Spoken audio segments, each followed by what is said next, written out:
Assalamualaikum warahmatullahi wabarakatuh. Salam sejahtera untuk kita semua. Jadi diet keto ataupun diet ketogenik ya, ini sangat populer di Indonesia.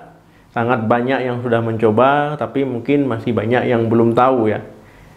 Nah, pada video sebelumnya sudah pernah saya bahas tentang diet keto, tapi sudah lama sekali, sudah lama banget ya. Mungkin sudah 1 tahun yang lalu saya bahas tentang diet keto.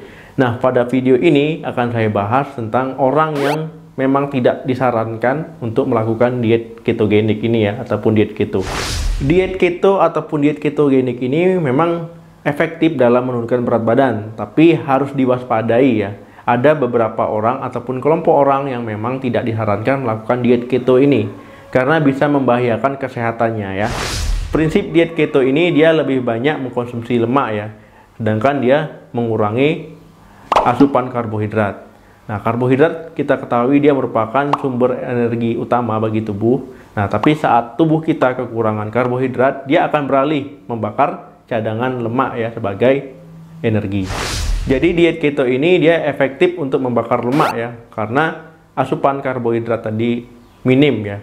Nah, sehingga ini memang dinilai ampuh untuk menurunkan berat badan. Sobat diet bahkan tidak perlu repot-repot ya untuk mengatur jumlah kalori yang ingin dimakan dan juga jenis makanan yang akan dikonsumsi. Nah, tapi perlu diingat, diet keto ini ada efek sampingnya. Selama minggu pertama sobat diet menjalani diet keto ini, sobat diet akan merasa tidak enak badan ya, ataupun mulai merasakan efek sampingnya di minggu pertama. Nah, ini gejalanya biasanya disebut dengan keto flu ya. Nah, gejalanya yang paling sering dialami itu mulai dari sakit kepala ya, lemas, mudah marah, nyeri otot, kemudian juga gangguan pencernaan mulai dari sakit perut, mual ya, bahkan sembelit. Dan tidak sedikit orang juga yang banyak mengalami misalnya tadi ya, kelelahan, gangguan tidur, bahkan merasa sakit kepala ataupun pusing. Jika dilakukan dalam waktu yang lama ataupun jangka yang lama ya, nah ini akan memicu timbulnya ketosis. Nah, ketosis itu apa dok? Ketosis ini dimana fase ya lemak itu menjadi bahan bakar ataupun menjadi energi utama bagi tubuh. Hasil metabolismenya itu tubuh akan memproduksi keton ya, karena tadi kita menggunakan lemak, kemudian tubuh akan memproduksi keton. Ketosis sebenarnya tidak selalu berbahaya bagi kesehatan ya. Nah, keton yang diproduksi pada fase ketosis itu sebenarnya juga berguna bagi otak dan juga bisa menjadi salah satu sumber energi. Nah, tapi tidak demikian bagi beberapa kelompok orang ya. Jadi pada kelompok orang ini, diet keto ini sangat tidak disarankan karena efek sampingnya yang berbahaya. Kelompok orang yang tidak disarankan diet keto diantaranya yang pertama penderita diabetes ya. Nah, jadi pada penderita diabetes itu kan gula darah itu tidak normal ataupun gula darah di atas normal.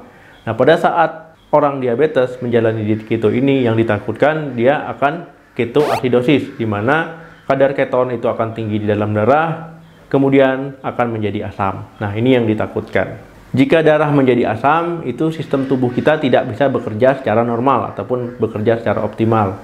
Nah, kalau ini dibiarkan lama-lama, keadaan ketoasidosis diabetik ini, nah ini bisa mengancam nyawa dari seorang tersebut. Nah, ini bisa menyebabkan koma bahkan kematian. Jadi sangat berbahaya sekali ya bagi penderita diabetes jika menjalani diet keto ini. Nah, bagaimana tanggapan kalian? Silahkan tulis di komentar. Yang kedua itu wanita hamil ya. Memang wanita hamil itu sangat perlu nutrisi ya, gizi untuk perkembangan dari janinnya. Nah, selama kehamilan. Jadi memang memerlukan nutrisi, gizi yang cukup lah intinya ya. Jadi walaupun memerlukan gizi dan nutrisi yang cukup, kalau seandainya berat badan wanita hamil itu berlebihan ya, ataupun sangat obesitas, itu memang disarankan untuk diet. Nah, tapi tidak dengan diet keto. Nah, karena apa? Karena diet keto ini bisa membahayakan kesehatan janinnya ya. Ini bisa mempengaruhi pertumbuhan dari otak si janin. Bahkan bisa mempengaruhi tumbuh kembangnya di dalam kandungan. Jadi untuk ibu hamil memang tidak disarankan sekali untuk diet keto ini ya. Nah, perlu dicatat. Yang ketiga, ibu menyusui. Nah, saat ibu melahirkan, nah itu berat badannya pasti tidak akan langsung turun ataupun balik ke normal lagi ya. Itu lama prosesnya. Nah, biasanya ibu-ibu muda ini tidak sabar ataupun terburu-buru untuk menurunkan berat badan dengan cepat. Nah, biasanya ada yang tergoda melakukan diet keto ini. Nah, ibu menyusui itu tidak disarankan sekali untuk melakukan diet keto. Kenapa dok? Nah, karena ibu menyusui itu perlu nutrisi, gizi ya, sama seperti ibu hamil. Dan juga kalau ibu menyusui diet keto, nah produksi ASINya pasti menurun karena ibu menyusui itu perlu asupan cairan yang banyak. Ibu menyusui juga tidak disarankan melakukan diet keto ini karena efeknya itu efek dehidrasi.